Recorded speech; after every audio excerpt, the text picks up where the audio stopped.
The doommongers say that the days of enjoying wonderful fast cars on wonderful open roads are nearly over. But then you wake up on a wonderful day like today and you find a sublime road like this, and most of all, you get a collection of amazing machinery like this, and you think to yourself, there must be some life in this supercar game yet.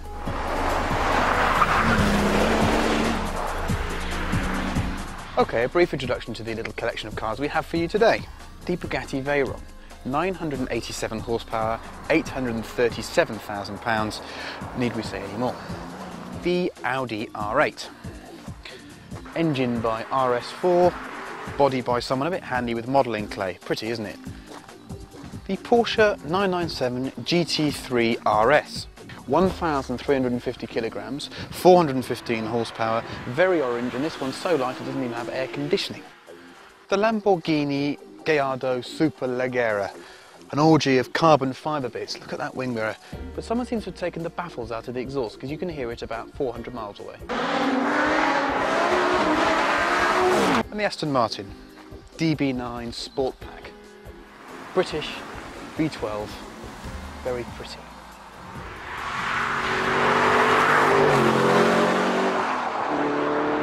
The science of engineering is supposed to be full of concrete facts. You do something to something, and something else is bound to happen.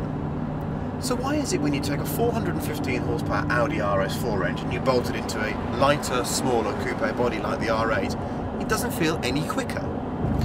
I suppose it's because mid-engine cars just do that. They're so competent that you don't feel the extra performance.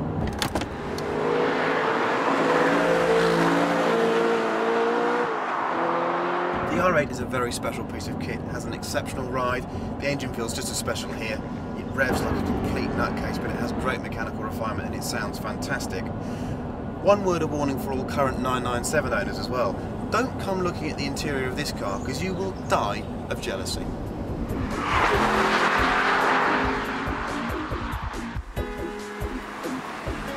Now in this company you could be forgiven for thinking that the Aston really is the odd one out, but it has its own unique appeal. You see, it's a genuine front-engine rear-wheel drive GT, which means it's not as accurate or as pointy as the other cars here, but it will do this.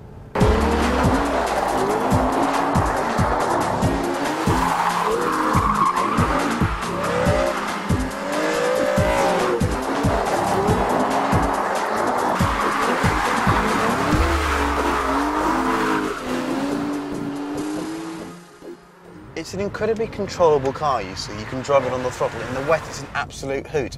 It's very refined, it's very civilised, it's very beautiful. It could be one of the best cars Aston makes. It's mostly forgotten, and we really, really like it.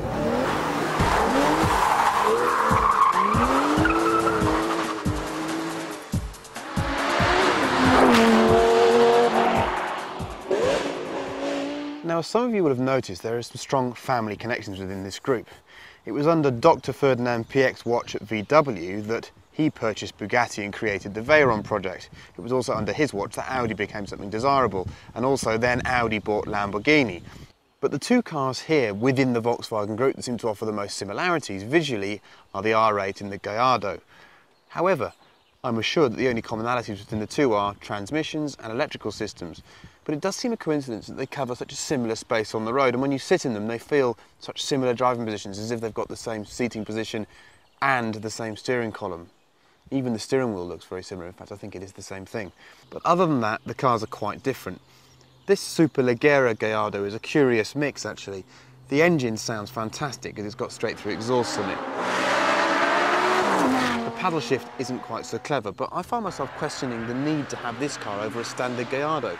It doesn't seem to feel that much faster. It makes a bit more noise. I think the alloy wheels are questionable as well. I'm not quite sure about all the carbon. In fact, I'd just have a standard Gallardo.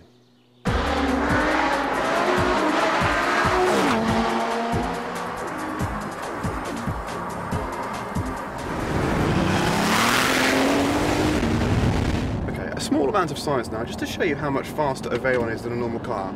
I'm in an Audi R8, a conventionally fast car, 415 horsepower, 1,500 kilograms or so, and we're about to show you how much quicker a Veyron is. Here we go. To my left there is a Veyron with Steve Sutcliffe and Jamie Costerfield. Here we go.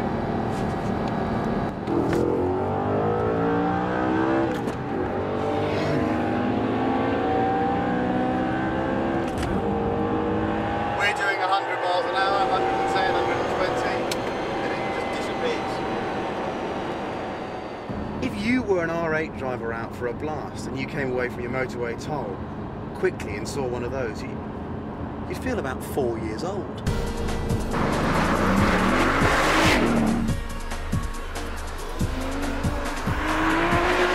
Relative to every other RS model Porsche's ever made, the new GT3 RS 997 is an incredibly refined car. The ride comfort's exceptional, it's almost as good as a regular Carrera, but it's still, as you can hear, quite a noisy old girl. And besides, you shouldn't waste your time talking when you could be enjoying driving one of these things.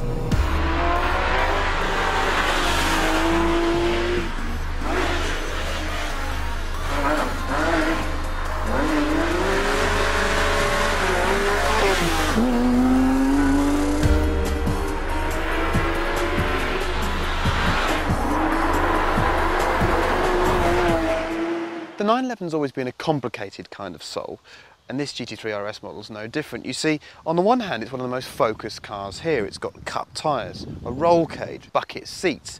However, it's also one of the most usable because it feels so comfortable on the road. It feels like it never stopped working for you. It feels like it would work every single day of the year.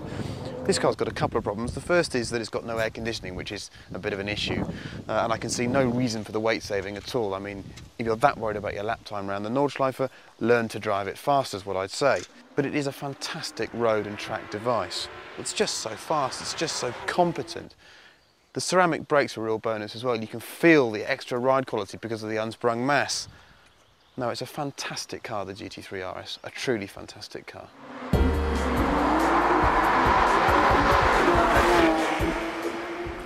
There are no winners and losers in this test. They're an exceptional bunch of cars that do exceptional things. But the Veyron stands above them all because whereas they all have their small victories in small departments, the Veyron renders all of those slightly irrelevant because it does everything better than every other car. It's faster, it stops better, it goes round corners better. You could accuse it of being a little bit aloof, but so what? It's an engineering achievement. Bugatti set out to create the ultimate supercar, and it has created the ultimate supercar. The Veyron doesn't really do oversteer and understeer, it just goes, it does, it goes round corners, it goes down straights, it stops. It does it in comfort, it does it with, I think, considerable style. It is, I think, the most incredible motor car ever made.